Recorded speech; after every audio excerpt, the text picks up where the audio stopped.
பாட்டாளி மக்கள் கட்சியினுடைய நிலைப்பாட்டு சம்பந்தமாக தினம் செய்திகள் தொலைக்காட்சி மூலமாக, செய்தித்தாள் மூலமாக, சமூக ஊடகங்கள் மூலமாக வந்து கொண்டிருக்கிறது. அத்துணை செய்திகளும் பொய்யான செய்திகள், அத்தனையும் வதந்திகள். ஊடகத்துறை ஒரு புனிதமான ஒரு துறை. உங்களுடைய புனிதத்தை நீங்கள் கெடுத்துக் கொள்ளாதீர்கள். அன்றாடம் எங்களை பற்றி நாள் முழுவதும் பாட்டாளி மக்கள் கட்சி இங்கே பேசினார்கள், அங்கே பேசினார்கள், இது முடிந்து விட்டது, அது முடிந்து விட்டது என்றெல்லாம் வருகின்ற செய்தி பொய்யான செய்தி.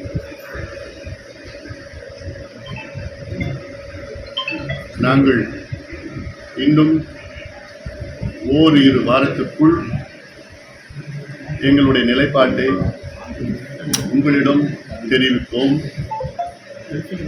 அதுவரை தயவு செய்து பொறுத்துக் கொள்ளும். மக்களுடைய லிங்க் எடுத்துதான் உங்கள் கற்பனைக்காக, உங்களுடைய அரசியல் சாயத்திற்காக செய்திகளை, எங்களை பற்றி செய்திகளை திரித்து வெளியிடாதீர்கள். இதிலும் சில புகழ்பெற்ற ஊடகங்களும் இதில் அடங்குகின்றன.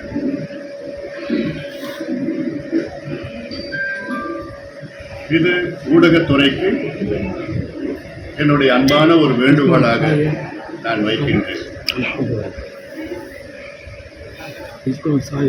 உங்களுடைய அவசரத்திற்காக எங்களால் செயல்பட முடியாது. ஆதலால் மீண்டும் நான் சொல்கின்றேன், இன்னும் ஒரு இரு வாரங்கள் பொறுத்துக் கொள்ளுங்கள். அதிகாரப்பூர்வமாக எங்கள் மூலமாக செய்தி வருகின்ற வரை பொதுமக்கள் யாரும் எந்த செய்தி வந்தாலும் அதை நம்பாதீர்கள்.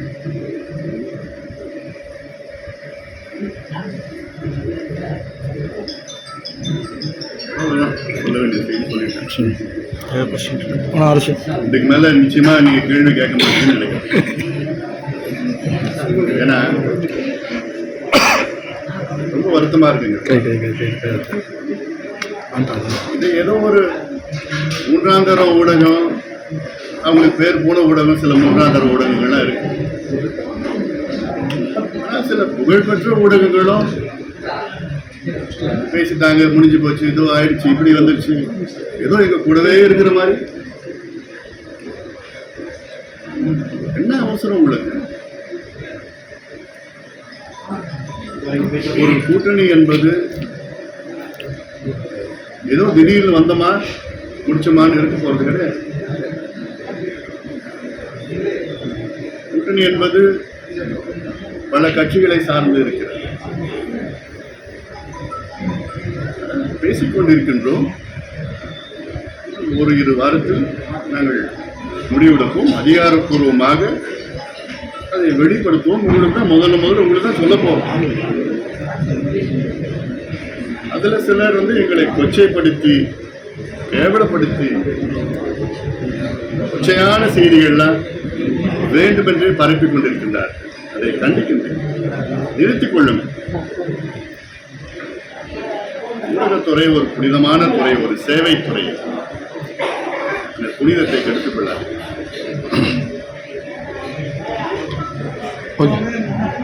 அடுத்தது பொதுக்கூட்டத்துல நம்ம பார்க்கலாம். பொதுக்கூட்டத்தில் இதுக்கு மேல கொஞ்சம் செய்தியெல்லாம்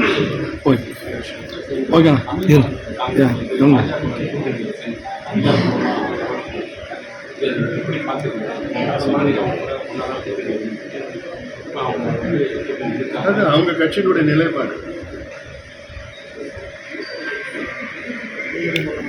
ஓகே, தேங்க்யூ. வட இந்தியாவில் வந்து பாரதிய ஜனதா கட்சி பெரிய பெரிய கோவில்லாம் கட்டிட்டு வராங்க. அந்த மாதிரி தமிழகத்தில் கொண்டு வரதுக்கு முதல்வர் முயற்சிக்கிறார். அந்த வடலூர் பெருவழியில இல்லை, வள்ளலாருடைய பெருவழி இடத்துல திடீரென்று தமிழக அரசு ஒரு வள்ளலார் சர்வதேச மையம் என்று அறிவித்தார்கள். அந்த அறிவித்த நேரத்திலே நாங்கள் அதை வரவேற்றோம். இது நிச்சயமாக அவசியமானது. வள்ளலாருடைய புகழ் உலக அளவிலே பரவ வேண்டும். ஆனால் அதன் பிறகு ஒரு அறிவிப்பு, இங்கே இந்த பெருவழி இடத்தில் 70 ஏக்கர் இடத்துல இதில் மிகப்பெரிய அளவில் கட்டுமானங்களில் நாங்கள் கட்டுவோம், வணிக வளாகங்கள் எல்லாம் கட்டுவோம் என்றெல்லாம் அறிவித்தது. இது ஏற்புடையதல்ல. இது மக்கள் ஒரு துளியும் விரும்பவில்லை. இந்த வடலூர் பகுதி மட்டுமில்லை, இந்த மாவட்டம் மட்டுமில்லை, தமிழக மக்களும் உலகம் முழுவதும் இருக்கின்ற வள்ளலார் பக்தர்கள் யாருமே இதை விரும்பவில்லை. தயவு செய்து நான் சொல்றேன், இதில் கை வைக்காதீங்க, உங்களுக்கு நல்லது கிடையாது. இங்கே இருக்கிற அமைச்சர் அது தெரியாமல், அவருக்கு புரியாமல் அவர் நடந்து கொள்கிறார். இது மக்களுடைய விருப்பமாக நான் சொல்கிறேன், மீண்டும் மீண்டும் சொல்கிறேன், இது மக்களுடைய விருப்பம். அதனால் வேற எதோ கை வச்சாங்க, இதில் கை வைக்காதீங்க, இது வேற விதமாக போகும். நீங்கள் கட்டுங்க, பக்கத்தில் எவ்வளோ இடம் இருக்குது. NLC இடம் 40,000 ஏக்கர் இருக்குது. அதில் ஒரு 1000 ஏக்கர் எடுத்துக்கங்க. இந்த தெருவில் இந்த விருதாச்சலம் சாலையில் இடம் இருக்குது, சேத்தியாத்தோப்பு சாலையில் இடம் இருக்குது, கடலூர் சாலையில் இருக்குது, மண்ருட்டி சாலையில் இருக்குது, எல்லா சாலையிலும் இடம் இருக்குது. 500 ஏக்கர் 1000 ஏக்கர் எடுங்க, அங்கே கட்டுங்க, பெருசாக கட்டிட்டு போங்க. சென்னையில் கட்டுங்க, சென்னையில் இது போன்ற பெருசாக கட்டுங்க. உங்களுக்கு விருப்பம்னா அங்கே சென்னையில் பெரிய அங்கே மற்றவங்க கட்டுறது போல் உங்களுக்கு போட்டி போட்டு கட்டிட்டு போங்க. இன்னும் நல்ல மக்கள் அங்கே இன்னும் வருவாங்க. எல்லாருடைய புகழ் இன்னும் வெளியில் வரணும். அதனால் அது எண்ணம் அது சரியானதாக இருக்கிறது. ஆனால் எந்த இடத்துல செய்யணும்னா, இங்கே இந்த பெருவழியில் பார்த்தீங்கன்னா வடலூர் உள்ள வள்ளலாரோட பெருவழி இடத்துல, திருக்கோயில் இருக்கிற இடத்துல வந்து ஒவ்வொரு தைப்பூசம் மட்டும் இல்லை, ஒவ்வொரு பூசமோ ஒவ்வொரு மாதமோ அங்கே 10 லட்சம் பேர் கொடுக்குறாங்க. வள்ளலாருடைய நோக்கமே அங்கே வேறு எதுவுமே இருக்கக்கூடாது. அந்த ஞான ஒளியை வந்து எல்லாம் பார்க்கணும். 7 திரைகளை 7 கதவுகள் திறந்த உடனே அது சுற்றி இருக்கிற மக்கள் எல்லா திசையிலேருந்து அதை பார்க்கணும், அந்த ஒளியை பார்க்கணும், தீபத்தை பார்க்கணும். அவரை பொறுத்த வரைக்கும் வந்து கடவுள் வந்து தீபம் மூலமாக, ஒளி மூலமாக நாம் உணரலாம் அப்படின்னு வள்ளலாருடைய கொள்கை. அதை நம்ம மதிக்கணும். அதனால் இங்கே கை வைக்காது. சன்மார்க்க மையம் அமைச்சிருக்காங்கம்மா. இங்கே வந்து சுற்றி வெறும் மது கடைகளும் மாமிச கடைகளும் இருக்கு. இது குறித்து அதில் கவனம் படுத்துங்க. அமைச்சருக்கு வேண்டும். வள்ளலார் வாழ்ந்த மண்ணில் சுற்றி இருக்கிற எல்லா மது கடைகள், டாஸ்மாக் கடைகள், அப்புறம் இந்த சைவ உணவு விடுதிகள் எல்லாமே இருக்கு. அவருடைய கொள்கையை நீங்கள் கடைபிடிக்கணும்னா முதல்ல இந்த கொள்கையை நீங்கள் நடைமுறைப்படுத்துங்க. அதை விட்டுட்டு நீங்கள் இந்த மையத்தை நாங்கள் கட்டுவோம், கட்டுமானங்கள் பண்ணுவோம், இன்ஃப்ராஸ்ட்ரக்சர், இதெல்லாம் இது அப்படிலாம் இல்லை. புனிதமான மண், புனிதமான இடம், இந்த புனிதத்தை கிடைக்காது. Okay, thanks. ராமதாசின் பணிவான வணக்கங்கள். உங்களை இன்று சந்திப்பதில் எனக்கு மிக்க மகிழ்ச்சி. வள்ளலார் திருக்கோவில் மற்றும் ஞான ஒளி சபைக்கு சென்று இங்கே வருகை தந்திருக்கின்றேன். அதனால் இன்றைக்கு யாரையும் நான் திட்டப்போவது கிடையாது. பணிவோடு பதமாக நான் பேச போகிறேன். நான் யாராவது திட்டினா எனக்கு ஞாபகப்படுத்தி விடுங்க.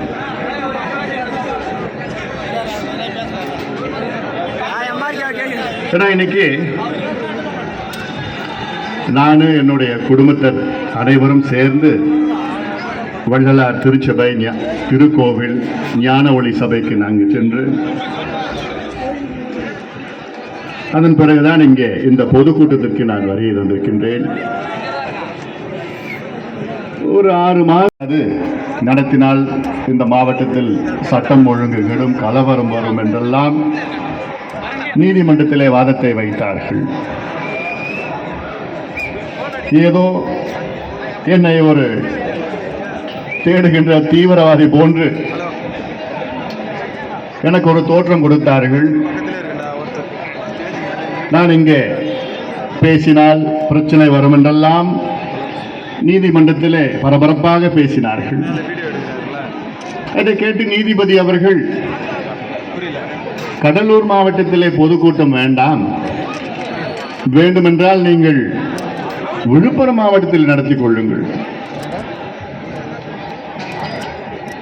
அப்படி கடலூர் மாவட்டத்திலே பொதுக்கூட்டம் நடைபெற வேண்டுமென்றால் என்எல்சி பற்றி நீங்கள் பேச தேவையில்லை என்று நீதிபதி தீர்ப்பு கொடுத்தார். இந்த இந்தியா என்பது ஜனநாயக நாடு. ஒவ்வொரு கட்சிக்கும் ஒரு கொள்கை இருக்கிறது. அந்த கொள்கையை விளக்கி மக்களுக்கு விழிப்புணர்வு ஏற்படுத்துவது ஜனநாயகத்தின் கடமை. அது ஆனாலும் அன்று நீதிபதி சொன்ன வார்த்தைகளை மதிப்பு கொடுத்து அன்றைக்கு அந்த பொதுக்கூட்டத்தை தவிர்த்தோம். அதன் பிறகு ஒவ்வொரு மாதமாக இங்கே வருகை தந்து உங்களை சந்தித்து தான் வருகின்றேன். வள்ளலாருக்கும் என்ன சம்பந்தம் இருக்கு? எதுக்கு திடீரென்று வள்ளலார் மேல உங்களுக்கு அவ்வளோ பாசம்? என்ன காரணம்?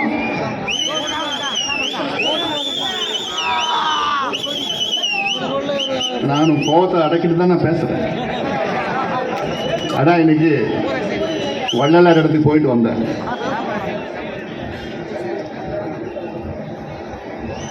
உங்க கட்சிக்கும் வள்ளலாருடைய கொள்கைக்கும் ஏதாவது ஒரு சம்பந்தம் இருக்காயா?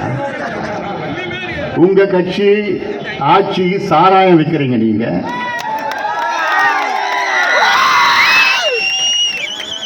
வள்ளலார் கொள்கைக்கும் அதுக்கும் சம்பந்தம் இருக்காயா? தமிழ்நாட்டில் எங்க பார்த்தாலும் கஞ்சா, அபின், காக்கேன், ஹெரோயின் எல்லாம் வித்துட்டு இருக்கிறீங்க.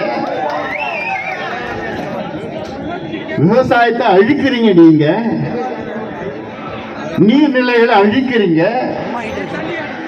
தாலியை அறுக்கிறீங்க. உங்களுக்கும் வள்ளலாருக்கும் என்னையா சம்பந்தம் இருக்கு? அந்த இடத்தை விட்டுட்டு போங்க. வேண்டாம், அது உங்களுக்கு நல்லது கிடையாது. நான் சொல்றது உங்க நன்மைக்காக நான் சொல்றேன். இன்னொன்னு, உங்களுக்கும் ஆன்மீகத்துக்கும் சம்பந்தம் கிடையாது. உங்களுக்கும் கடவுளுக்கும் சம்பந்தம் கிடையாது. உங்களுக்கும் எதுக்குமே சம்பந்தம் கிடையாது. பிறகு எதுக்கியா அதுல போய் கைய வைக்கிறீங்க? நீங்க என்எல்சியில கைய வச்சீங்க, சிப்காட்ல கைய வச்சீங்க, சைமான்னு ஒண்ணு கொண்டு வரீங்க, அதுலயும் கை வைக்கிறீங்க. செய்யாறுல அங்க மேல்மா சிப்காட்ல அங்க கை வைக்கிறீங்க. கும்முடி பூண்டியில அங்க கை வச்சீங்க, இடத்த கை வைக்கிறீங்க, எல்லாம் செய்றீங்க. ஆனா தயவு செய்து வள்ளலார் வாழ்ந்த அந்த மண்ணில் எதுவும் பண்ணாதீங்க. இங்க இருக்கிற மக்களுடைய 100 விழுக்காடு மக்களுடைய எண்ணம், அதுல எந்த கட்டுமானமும் வரக்கூடாது, இருக்கக்கூடாது. வள்ளலார் அவர்கள் விரும்பிய அந்த நிலைதான் தொடர வேண்டும். காரணம், இங்கே இருக்கின்ற அந்த பெருவெள்ளி அந்த மண்ணிலே கடந்த மாதம் தைப்பூசம் அன்று கிட்டத்தட்ட 15 லட்சம் மக்கள் அங்கே கூடினார்கள். அந்த 7 கதவுகளை திறந்து சுத்தி அங்கே இருக்கின்ற 15 லட்சம் மக்கள் அதை பார்ப்பதற்காக உலகம் முழுவதும் அங்கே வந்து அதை பார்வையிட்டார்கள். அதை கெடுக்க நினைக்கின்ற முதலமைச்சர் அவர்களே, MRK பன்னீர்செல்வம் அவர்களே, அதை தவிர்க்க வேண்டும். உங்களுக்கு பணிவோடு நான் கேட்டுக்கொள்வேன்.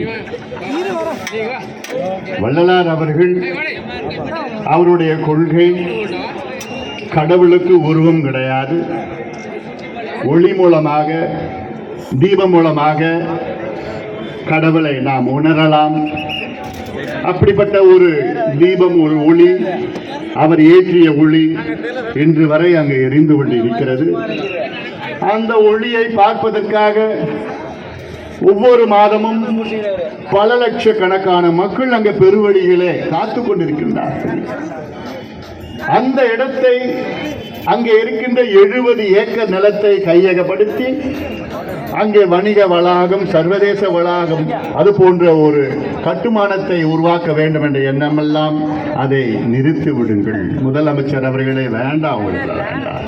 நீங்க நல்லா இருக்கணும், உங்க குடும்பம் நல்லா இருக்கணும், எம்ஆர்கே நல்லா இருக்கணும், அவர் குடும்பம் நல்லா இருக்கணும்.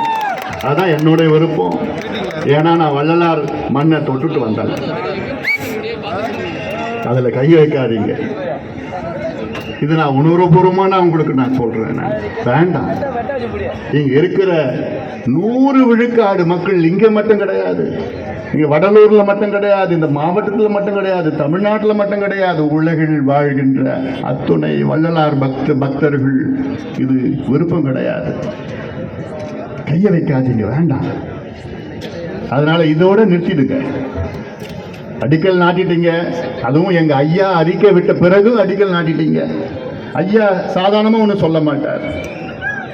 ஐயா உணர்ந்துதான் அது உங்களுக்கு அறிவுரையாக சொல்லியிருக்கின்றார். வேண்டாம், கைய வைக்காதீங்க. நீங்க எங்கேயாவது கட்டிட்டு போங்க. சர்வதேச மையம் வேணும், அதை நாங்கள் வரவேற்கின்றோம்.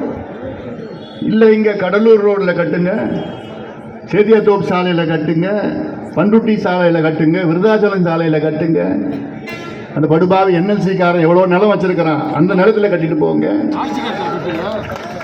நம்ம நிலத்தை ஆக்கிரமிப்பு பண்ண அவனுங்க எவ்வளோ வச்சிருக்கிறான். ஏன் சென்னையில் கட்டுங்களேன். நீங்க சென்னையில் கட்டினீங்கன்னா உண்மையான வள்ளலாருடைய பேர் இன்னும் உலகம் முழுவதும் புகழ் அது பரவும். சென்னையில் கட்டுங்க. இது போன்ற பிரம்மாண்டமா சென்னையில் கட்டுங்க. நாங்க ஆதரவு கொடுக்கிறோம், வரவேற்கின்றோம். தமிழ்நாட்டில் உள்ள ஒவ்வொரு மாவட்ட தலைநகரில் கட்டுங்க. வள்ளலாருடைய புகழ் பெருக வேண்டும். அவருடைய கொள்கை நிச்சயமாக நாம் எல்லாம் கடைபிடிக்க வேண்டும். ஆனா அதெல்லாம் விட்டுட்டு நாங்க பிடிவாதமா இங்கதான் கட்டுவோம் என்று சொல்வதெல்லாம் ஏற்றுக்கொள்ள முடியாது. இது பாட்டாளி மக்கள் கட்சி பிரச்சனை கிடையாது.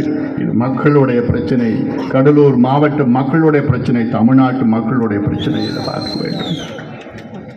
சீண்டி பார்க்காதீங்க. இது உங்களுக்கு நல்லது கிடையாது. நீங்க நல்லா இருக்கணும்.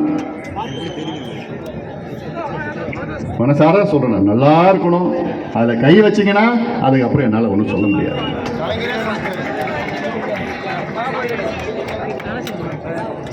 இவ்வளோ எதிர்ப்புகள் மீறி நாங்க அங்க கட்டுவே ஆகுவோம், கட்டியே தீருவோம் என்று அதான் முத்துகிருஷ்ணன் சொன்னது போன்று நான் சொல்லிட்டேன். என் தம்பிங்கிட்ட 4 பேர், மாவட்ட செயலர் 4 பேர் கூப்பிட்டுருக்கு பாரு. அன்னைக்கு அடிக்கல் நாட்டுற அன்னைக்கு நீங்க என்ன பண்ணீங்களோ தெரியாது, அங்க போய் ஆர்ப்பாட்டம் பண்ணுங்க, ஒரு விழிப்புணர்வு மக்களுக்கு தெரியணும். உடனே அங்க ஒரு 1000 பேர் 2000 பேர் கூட்டிட்டாங்க. ஆனா என்னென்னமோ செய்திகள் என்ன சொல்றாங்க, ஏன் இவ்வளோ அதை கட்டியே ஆகணும்னா முதலமைச்சருடைய மைத்துனர் அதுக்கு உடந்தையா இருக்கிறாரு, அப்படிலாம் செய்தியெல்லாம் வந்துட்டு இருக்குது. அது நிச்சயமா உண்மையா இருக்காது நான் நம்புறேன். நான் உண்மையா இருக்கக்கூடாது, அது வதந்தியா தான் இருக்கணும்.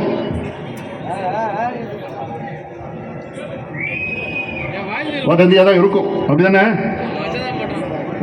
அமைதியா இருக்கு.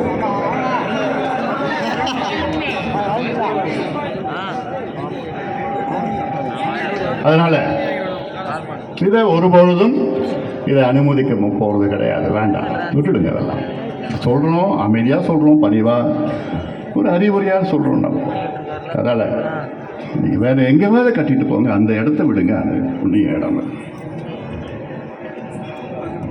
அடுத்தது நம்முடைய என்எல்சி பிரச்சனை. இந்த என்எல்சி பிரச்சனை முத்து அவர்கள் சொன்னது போன்ற இந்த பொதுக்கூட்டத்திற்கு அனுமதி கேட்ட பொழுது 2 நாட்களுக்கு முன்புதான் அனுமதி வழங்கினார்கள் காவல்துறையில். அதில் ஒரு 3 பக்கம் எழுதி அனுமதி கொடுத்தாங்க. 3 பக்கம் நிபந்தனைகள். என்னென்ன நிபந்தனைகள் நான் பேசணும்னு வச்சுக்கீங்க, என் தம்பிங்க டென்ஷன் ஆயிடுவீங்க. இப்படிதான் உட்காரணும், இப்படிதான் நிற்கணும், இப்படிதான் கை ஆவேசமா பேசக்கூடாது, அதை பத்தி பேசக்கூடாது, இதை பத்தி பேசக்கூடாது இருக்கு. வழக்கு போறேன்னா போட்டுட்டு போயா. ஒரு பிரச்சனை என்ன வழக்கு போட பார்க்காத வழக்க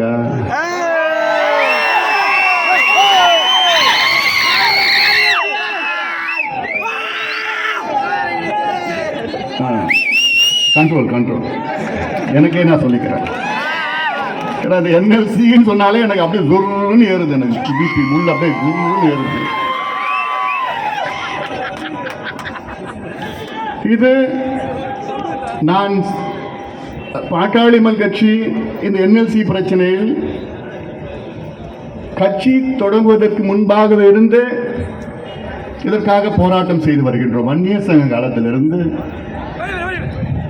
40 ஆண்டு காலமாக மண்ணை இழந்த மக்களுக்கு இழப்பீடு கொடுக்க வேண்டும், நிலம் கொடுத்தவர்களுக்கு வேலைவாய்ப்பு வழங்க வேண்டும் என்ற கோரிக்கையை வலியுறுத்தி எத்தனையோ போராட்டங்கள், ஆர்ப்பாட்டங்கள். மற்ற அந்த நேரத்தில் சில கட்சிகள் தோன்றவில்லை, சில கட்சிகள் இருந்தும் வாய் திறக்கவில்லை. ஆனாலும் அன்றிலிருந்து இன்று வரை தொடர்ந்து போராடி வந்திருக்கின்றோம். ஏதோ ஒரு சிலர் ஏதோ இவர்கள் தேர்தலுக்காக, அரசியலுக்காக, ஓட்டுக்காக, வாக்குகளுக்காக எல்லாம் இதை செய்கின்றார்கள் என்றெல்லாம் சொல்வது நிச்சயமா நீங்க எதுக்கு போறது கிடையாது, மக்களும் எதுக்கு போறது கிடையாது. காரணம், என்எல்சி தொடங்குவதற்கு முன்பாக, அதாவது அந்த காலத்தில் தமிழ்நாட்டிற்கு மின்சாரம் தேவைப்பட்டது. மின் தேவைகள் அன்று இருந்தது. 66 ஆண்டுகளுக்கு முன்பாக